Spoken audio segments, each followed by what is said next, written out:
ఇది మాన్యుమెంట్స్ కాబట్టి ఆయన ఈ ప్రాంతానికి ద్రోహి, ఖచ్చితంగా ద్రోహి. ఆయన ఎజెండా ఏం లేదు.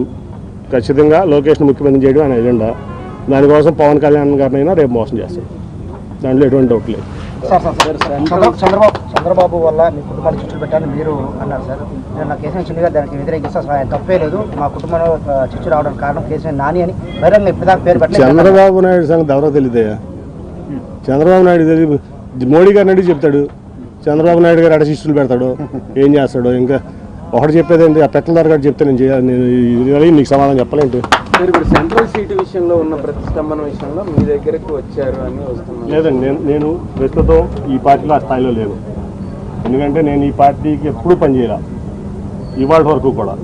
అటువంటిది నేను వెళ్ళి సీట్లు మాట్లాడే సంగతి అంత స్థాయి కాదు నాకు. ఈ పార్టీలో ఒక 5 ఏళ్ళు కష్టపడిన తర్వాత ఆ స్థాయి వస్తాను. నాకు అప్పటి వరకు ఇటువంటి ప్రశ్నలు కూడా నన్ను వేయొచ్చు స్థాయి.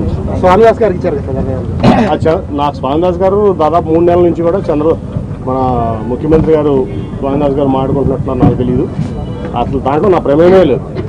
ముఖ్యమంత్రి గారు డైరెక్ట్గా స్వామిదాస్ గారికి ఇచ్చారు, నా ప్రమేయమే లేదు దాంట్లో. ఓకే, అందరికీ నమస్కారం. సభాధ్యక్షులు చిరంజీవి